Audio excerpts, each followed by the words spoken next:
Good day to everyone. I am Trisha Agcaoili from STEM Club, and I am going to perform one of the methods used in separating mixtures into their components, which is the paper chromatography.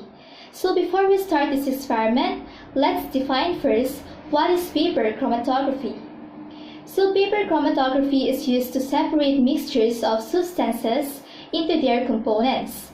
In this experiment, we have the so-called mobile phase and stationary phase, wherein in paper chromatography, the stationary phase is a very uniform absorbent paper, whereas the mobile phase is a liquid solvent. Okay, so let's start now. In our experiment, it is important to prepare all the materials needed. So this time, let's take a view of the materials that we are going to use in paper chromatography.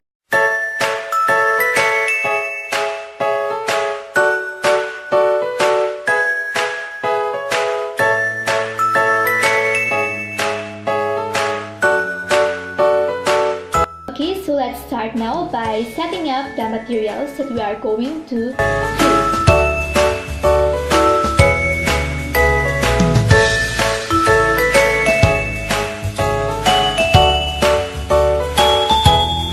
Okay, so let's pour now this 70% solution ethyl alcohol into this beaker, about 100 ml for each.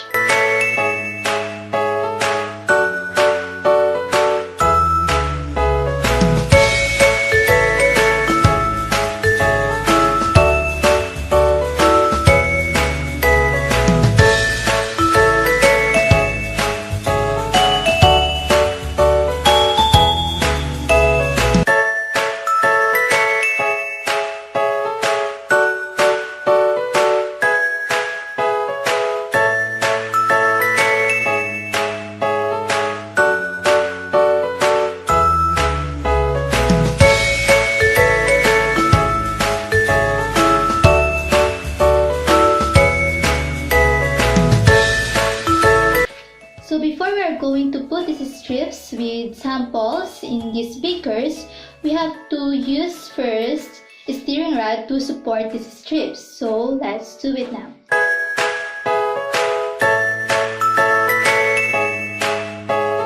This time we are now ready to put these strips into these beakers. So let's put it now.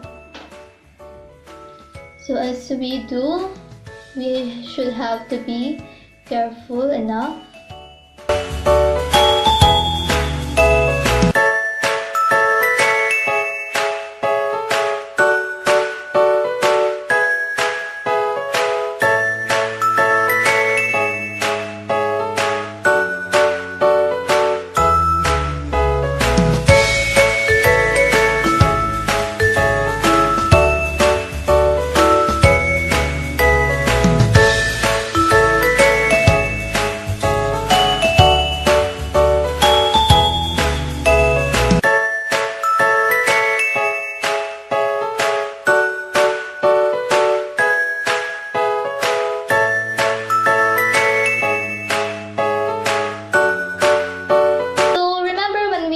Put these strips on this beaker, we have seen that each of them have only one dot of ink, or what we call our samples. But then after how many minutes of being in these beakers containing alcohol, we can see that these dots, through the use of capillary action, it rises up, and then we can see that a single color does not only a single color, rather it composes many color. Just take for example, we have this color blue pen, and then we have seen in this result that it also contains color pink, wherein in the middle we use permanent black pen, and permanent black pen rises up. And if you are going to look closer in it, we will see some grayish part of it, or it seems like it fades away as it goes up. And we're in here using the ink of a printer color black, so we can see that it is not only a color black, rather it composed many colors. So if you are going to take a closer look at this, we can see here color yellow, color violet, and some have formed color green.